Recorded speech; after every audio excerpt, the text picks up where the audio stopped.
Olá, pessoal, tudo bem com vocês? Como estão aí nessa semana chuvosa, nessa quarentena fria aqui do sul? E hoje a gente vai ver o capítulo 16, Não se pode servir a Deus e a Mamon, dando continuidade então ao nosso estudo do Evangelho segundo o Espiritismo. E antes da gente começar, eu quero convidar vocês se vocês gostarem de qualquer vídeo do nosso canal, curtam e compartilhem os conteúdos da Elos. Assim, vocês serão semeadores, porque essas atitudes não é para a gente ter divulgação, para a gente ter visualização, enfim, essas coisas assim. Mas é para a gente divulgar. Quanto mais a gente divulgar, mais a gente vai deixar visível essas boas notícias, essas boas informações nas redes sociais, ali no YouTube, no Facebook. Então, quanto mais a gente espalhar isso, mais a gente vai estar semeando o bem virtualmente e abafando então esses conteúdos ruins que a internet também possui. Tá bom, gente? Então, se gostarem, curtem, compartilham, se inscrevam no canal. Então, agora vamos nos acalmando, respirando fundo e nos conectando com o nosso Pai Maior. E vamos começar a nossa oração. Agradecemos a Ti, Pai, imensamente por mais uma semana. Te agradecemos especialmente pelo abrigo dos nossos lares, pelo conforto que eles possuem, pelas cobertas e roupas quentinhas que nós temos, graças a Ti. E te agradecemos também, Pai, por toda a espiritualidade que nos acolhe, nos auxilia, pelos nossos anjos de guarda, pela nossa saúde e a saúde dos nossos familiares. Somos só gratidão a Ti, Pai, imensamente. E te pedimos que nesse momento que estaremos nos relembrando deste ensinamento do Cristo, que a espiritualidade possa trabalhar em nós, os nossos corpos, reenergizando e reequilibrando, e também possa iluminar os locais onde a gente estiver nesse momento. Imensamente gratos a Ti mais uma vez e ao nosso irmão Jesus Cristo, damos por aberto então a exposição de hoje, que assim seja. Então, o capítulo de hoje é o 16, e esse capítulo ele nos traz algumas passagens e algumas parábolas para a gente poder aprender sobre esse tema. Ele começa então com a passagem de Lucas, dizendo que ninguém pode servir a dois senhores, porque ou odiará um e amará outro, ou se prenderá a um e desprezará o outro. Não podeis servir simultaneamente a Deus e a Mamon. Jesus, nessa passagem, ele nos diz que nós não conseguimos nos dedicar, dar essa nossa atenção a Deus e à materialidade. Mamon, que Jesus se refere nesse capítulo, é o termo utilizado para descrever a riqueza material ou a cobiça. Então, ele nos faz refletir a quem estamos dedicando o nosso tempo. E por que a gente não consegue se dedicar aos dois? É porque ou a gente vai se prender a um ou desprezar o outro, ou a gente vai amar um e odiar o outro. A gente não consegue. É a mesma coisa de ser egoísta e fazer a caridade. As duas coisas não se combinam. E se a gente for analisar realmente, quando a gente tá com esse sentimento de cobiça ou tá muito agarrado ao material, pensando só no dinheiro, a gente faz com que Deus não passe na nossa mente, A gente esquece de Deus, a gente não lembra dele. E da mesma forma, quando a gente se dedica à nossa espiritualidade, a amarmos a Deus, a vermos tudo de belo que Deus nos proporciona, a gente não liga muito para a materialidade. E ela não tem a nossa total atenção. E, por consequência, ela é nos dada de bom grado por Deus. Então, olha que interessante. Se a gente for escolher nos dedicarmos a Deus, servirmos a Deus, o material vem como consequência disso, porque o nosso interesse, o nosso foco está no nosso crescimento espiritual e não no nosso crescimento material. Ele também nos traz a passagem que diz que Jesus diz, né, nessa passagem: tende cuidado de preservar-vos de toda a avareza, porquanto, seja qual for a abundância em que o homem se encontre, sua vida não depende dos bens que ele possua. Porque por mais abundância que nós temos em nossa vida, a nossa vida não depende dos bens que a gente possui, e sim das virtudes e da bondade que a gente desenvolve. A gente pode interpretar também nessa passagem que a abundância não é só do dinheiro, mas é dos bons sentimentos, do amor, da paz, da bondade, da positividade que a gente possui. Ele nos orienta então a não guardar isso somente para nós, mas distribuirmos, doarmos por onde passarmos. Então, ser avarento não é só em relação ao dinheiro, mas também em relação aos sentimentos, né? Que a gente possa sempre compartilhar as coisas boas que a gente possui. E nesse capítulo, então, Allan Kardec reuniu várias parábolas para nos explicar a importância de não sermos avarentos e materialistas. Tem a parábola do Zaqueu, que conta a história de um publicano abastado, né, rico, que se chamava Zaqueu. E ele queria muito ver Jesus. Então, Jesus passou pela cidade dele e ele, não se contentando de alegria, foi então ao encontro de Jesus. Só que tinha uma grande multidão e ele, por ser de baixa estatura, ele resolveu subir numa árvore para ver Jesus. Jesus, quando chegou, então, passou pela árvore dele, olhou para cima e viu ele na árvore. Pediu para que ele descesse, porque iriam Jesus e os apóstolos se hospedarem na casa dele. E claro que, por ser rico e Jesus por pregar a humildade, houve muitos julgamentos dessa decisão de Jesus, inclusive de alguns apóstolos. Mas isso passou despercebido por Zaqueu. Zaqueu então começou a conversar com Jesus na sua casa, contando do quanto bem ele fazia com a riqueza que ele recebia. Ele ajudava a todos. Ele ajudava tanto os que trabalhavam com ele, quanto aqueles da sua cidade que estavam necessitando de trabalho, necessitando de uma renda para sustentar suas famílias.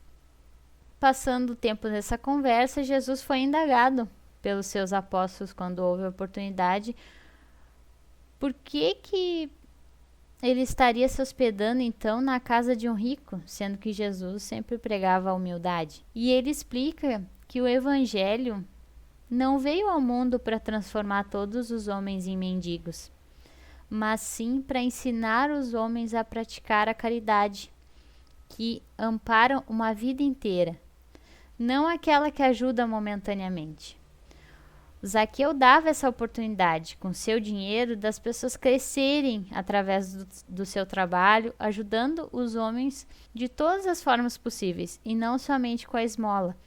Essa é a caridade que Jesus fala que ampara a vida inteira, é a caridade que transforma a vida de outras pessoas. É uma história bem legal, e se vocês quiserem conferir na íntegra essa história, assim, porque no Evangelho ela está resumida, mas no livro Boa Nova, de Humberto de Campos, psicografado pelo Chico Xavier, tem ali toda a história do Zaqueu, né, de Jesus se hospedando na casa de Zaqueu, além de outras histórias bem interessantes também. Eu vou deixar então aqui na descrição do vídeo o nome do livro, para caso vocês queiram pesquisar ou comprar, enfim, vai estar ali registrado para vocês. Também temos nesse capítulo a parábola do mal rico. Conta a história, nos mostra, né, que durante toda a existência, um rico ostentava a sua riqueza com egoísmo, porque convivia com um pobre chamado Lázaro, que era totalmente ignorado por ele. Somente os seus cachorros vinham lamber as chagas do pobre. Tudo que Lázaro queria era saciar sua fome com as migalhas que o rico dava aos seus cachorros ao invés de dar para Lázaro. Passado o tempo, o rico desencarnou e Lázaro também. Mas Lázaro, por sofrer com resignação, foi para o céu ao lado de Abraão. Já o rico foi para o inferno. O rico, então, vendo Abraão lá no plano espiritual, né, com Lázaro do seu lado, e do outro lado do abismo, havia um abismo que separava Lázaro e Abraão do rico. Ele pediu, então, para Abraão que Lázaro molhasse seus dedos na água para refrescar sua boca. Mas Abraão respondeu, então, para esse rico que não era possível devido ao abismo que tinha entre eles. Então, essa ajuda não poderia ser feita. E Abraão também relembra ao rico, dizendo que, meu filho, lembra-te que já recebestes em vida os teus bens, e de que Lázaro só teve males. Por isso ele agora está na consolação e tu nos tormentos. O rico se desespera ao cair na realidade, né? E pede então que os espíritos avisassem os seus irmãos do que esperava por eles se eles continuassem com essas atitudes mesquinhas que ele também teve, né, durante sua vida. Mas Abraão novamente diz que nada pode fazer, porque se os seus irmãos não acreditavam em Moisés nem nos profetas, não era um espírito que ia convencê-los. O recado de Jesus aqui é para que sejamos caridosos e repartirmos a nossa abundância enquanto encarnados, para não sofrermos as duras consequências de sermos egoístas. Quando a gente olhar para o nosso irmão menos favorecido, que a gente olhe com compaixão e que a gente ajude da melhor forma possível, com o que tivermos ao nosso alcance, nem que seja apenas uma oração, apenas um olhar de reconhecer que aquele irmão está ali. Então ele nos faz refletir de como está sendo a nossa caridade, como a gente está olhando para o outro, né, estando em diferentes classes sociais, né, convivendo talvez com ricos ou convivendo com mais pobres que nós, que a gente tenha esse olhar de compaixão para com todos. Nesse capítulo também tem uma terceira parábola, que é a parábola dos talentos. Essa parábola a gente gosta muito de falar também. Que havia um senhor que queria viajar e ele chama então 3 servos para cuidar da sua riqueza. Para um deles ele dá 5 talentos, para o outro ele dá 2 talentos e para o terceiro ele dá somente 1 talento. E aí ele parte em viagem. Quando ele regressa, os servos vêm então entregar a riqueza novamente para o seu senhor, né? E o que ganhou 5 talentos multiplicou eles e devolveu 10 talentos para o seu senhor. O segundo também fez isso, devolvendo 4 talentos. Já o terceiro ficou com muito medo do seu mestre e enterrou o tesouro para que ele não o perdesse e devolveu então esse 1 talento para o seu senhor. Os 2 primeiros servos agradaram muito ao seu senhor. Já o terceiro desagradou muito, porque não fez os seus talentos renderem. Nessa parábola, o servidor que enterrou o dinheiro é uma representação das pessoas que são avarentas, que conservam nas mãos uma riqueza improdutiva, que só acumulam o que possuem, não fazem essa riqueza que possui se multiplicar. Então Jesus se refere aqui, né, ele se refere principalmente às esmolas, porque naquele tempo a sociedade vivia em torno de esmolas, né? Não era conhecido o trabalho através das artes, das indústrias, né, que foram criadas depois. Eles só conheciam essas pequenas utilidades da riqueza.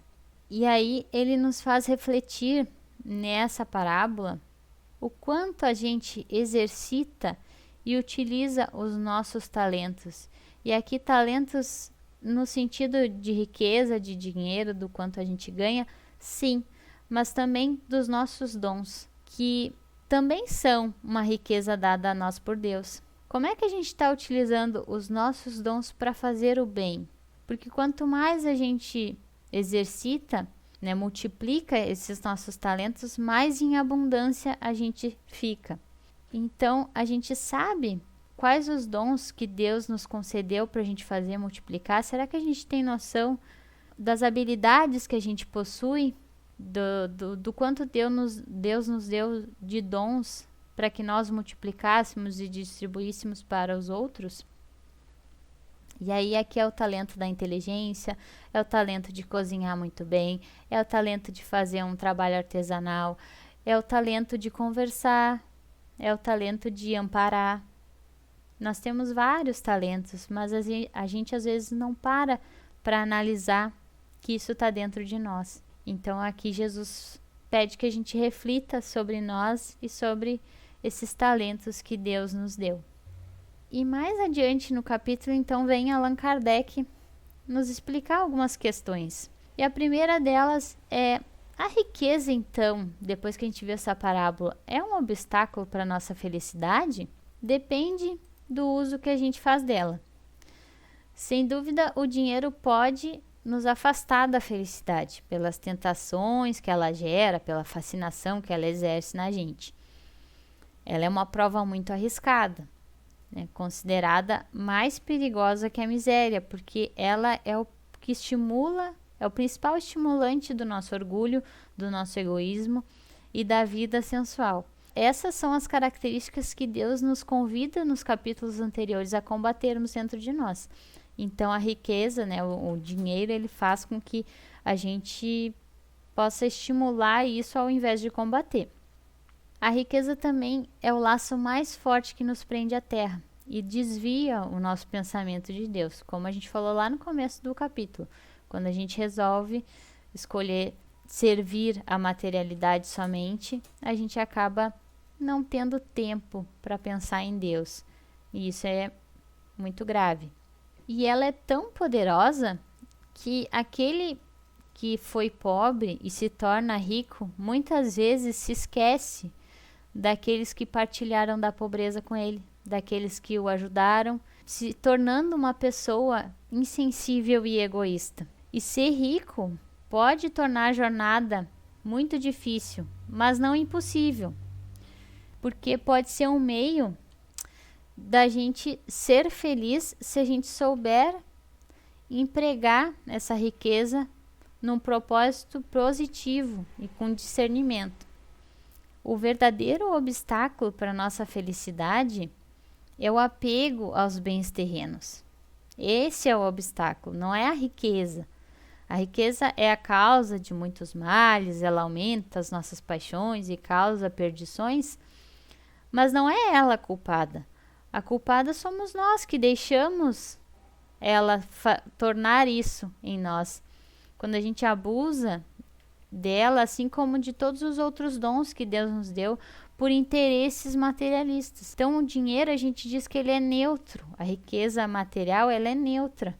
A gente que coloca ela como algo negativo ou positivo.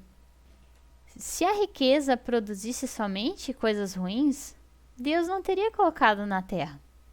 Né? Deus é muito sábio. Ele é Deus. Então, não há como a gente duvidar disso. Né? Assim como o mal é feito por nós, a utilidade ruim do dinheiro e todas as paixões que ele pode nos trazer é por nossa inconsequência, por nós não aplicarmos de maneira correta. E compete a nós, então, fazer com que essa riqueza, com que esse dinheiro que a gente possui, produza um bem. Se a riqueza, se ela não é um elemento direto do progresso moral, né, do crescimento moral de outra pessoa e da gente, ela é sem dúvida um elemento muito poderoso de progresso intelectual, porque ela contribui para o crescimento material da Terra através das ciências. Né? É investindo na ciência que a gente consegue ter mais medicamentos, ter mais vacinas, descobrir curas para as doenças.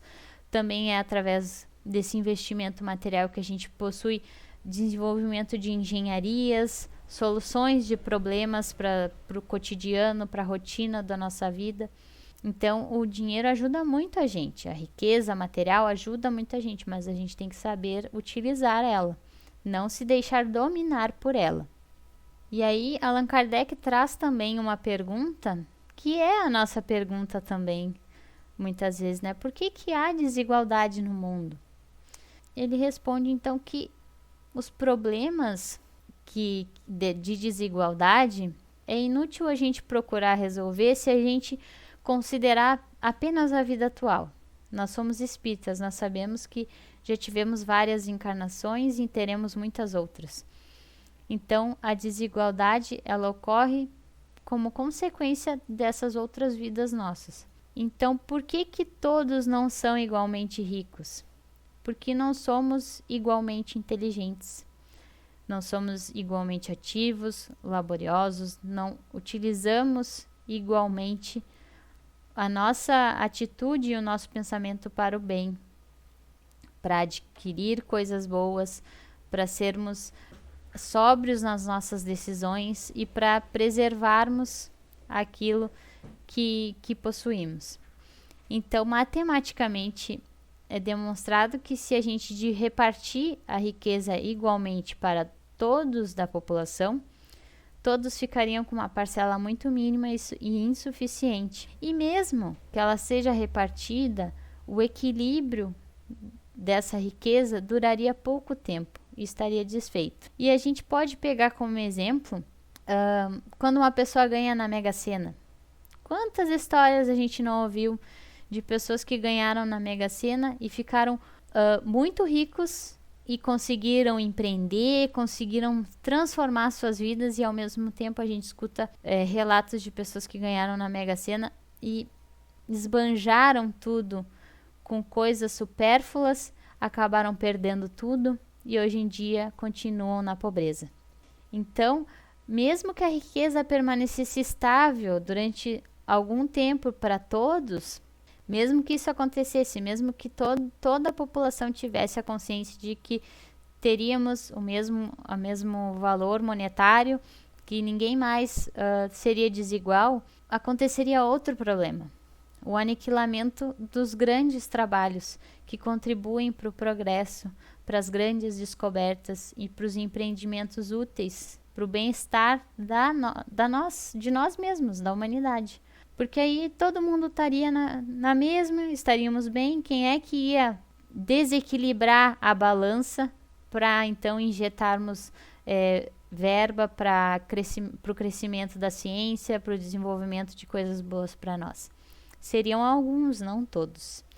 Então a desigualdade existe porque somos espíritos imortais e também pela evolução intelectual de cada um, né? De sabedoria, eu diria, de cada um, para fazer o bom uso dessas riquezas. E aí vem outra pergunta que a gente também faz bastante. Por que que Deus concede a riqueza a quem é incapaz de frutificar para o bem de todos, né? Por que que tem que ser lá aquele cara que ganhou na Mega Sena e gastou tudo no outro dia? E Deus é bom e justo com todos, mas Ele nos concede o livre-arbítrio para que a gente tenha a experiência própria de distinguir o bem do mal e de praticar o bem através dos nossos esforços e da nossa vontade. A riqueza, portanto, é um meio da gente experimentar moralmente e, ao mesmo tempo, é um poderoso meio de progresso. Mas a riqueza não permanece a longo tempo improdutiva. Ela se desloca. Pode ver que a riqueza, o dinheiro está sempre se movimentando, ele não pode ficar parado, né? A gente fala que o giro de capital, enfim, quem é da contabilidade, quem é investidor sabe muito mais do que eu sobre isso. Mas é justamente por isso a riqueza não pode ficar parada. Então, ele passa na mão de um e daqui a pouco vai para outro, e assim Deus faz com que todos exercitem essa experiência. E aí, quanto mais a gente faz bom uso dela, mais rico a gente se torna. Só que como a gente tem o livre-arbítrio, numa encarnação a gente pode fazer bom uso e na outra a gente resolver fazer mau uso dela. E aí a gente se torna esse rico que não sabe utilizar bem o dinheiro.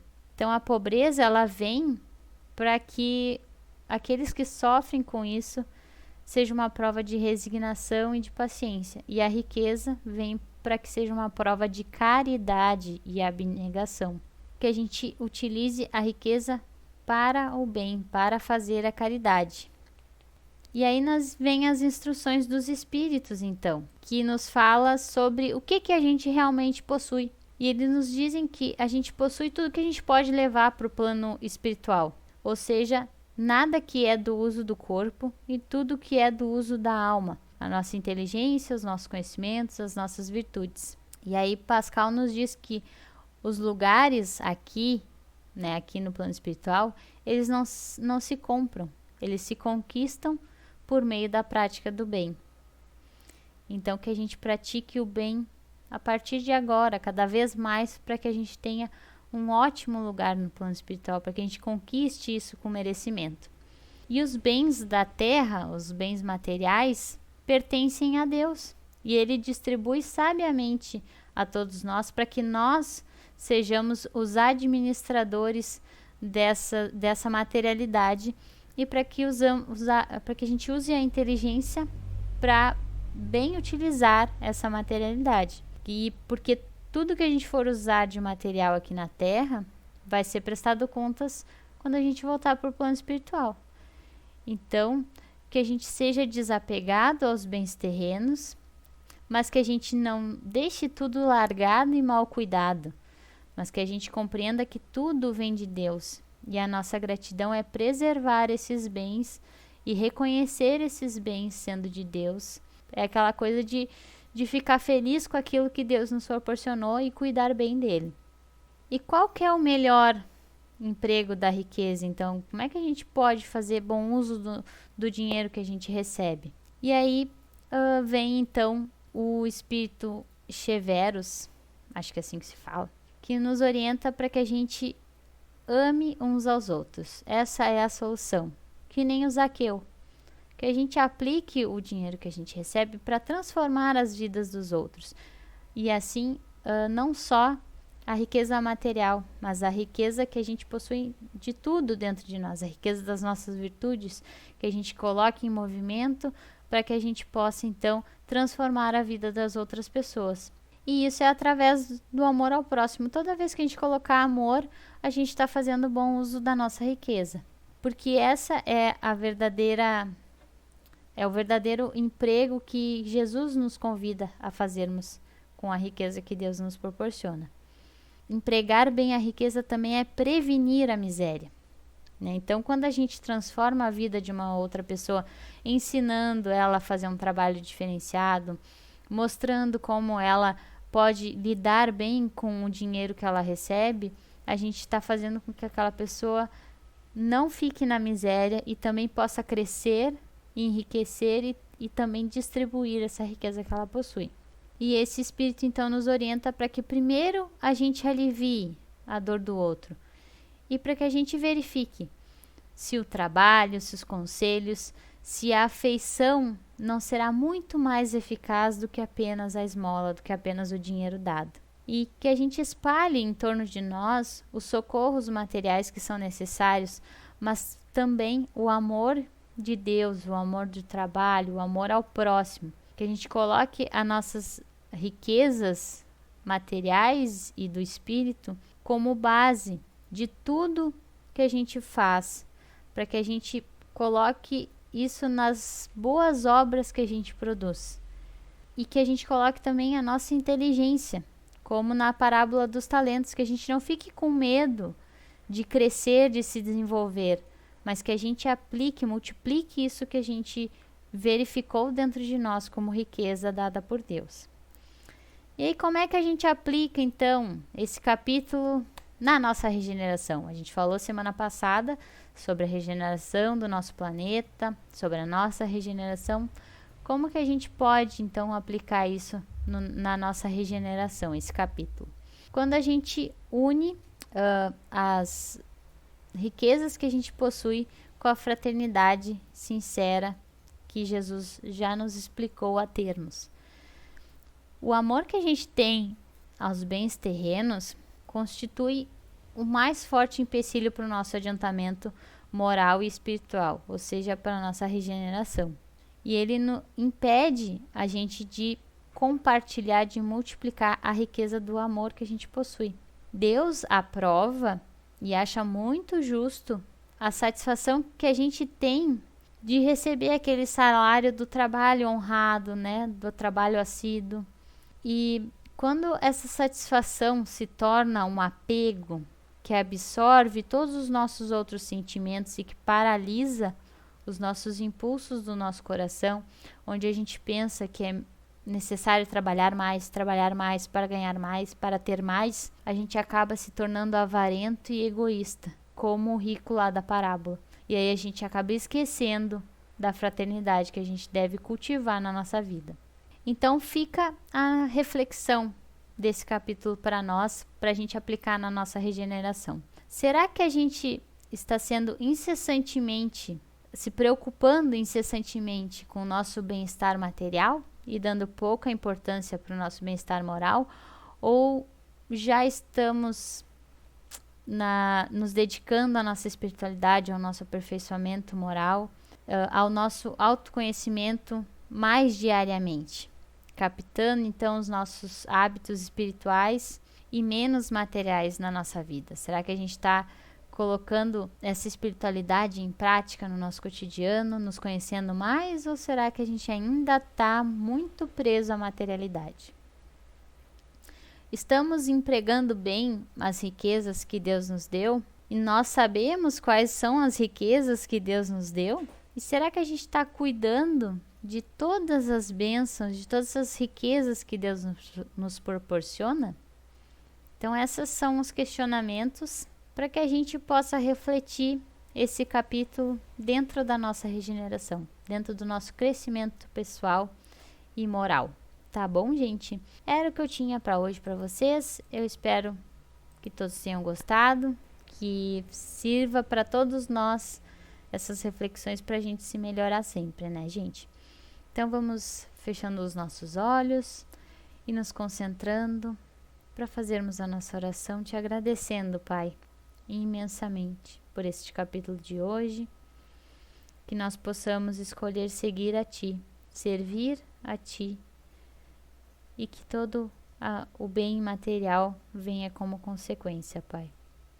Somos imensamente gratos também a essa espiritualidade que nos reenergizou, nos reequilibrou nesses minutos que a gente está escutando essa exposição, e que nós possamos estarmos muito melhores a partir desse momento, Pai.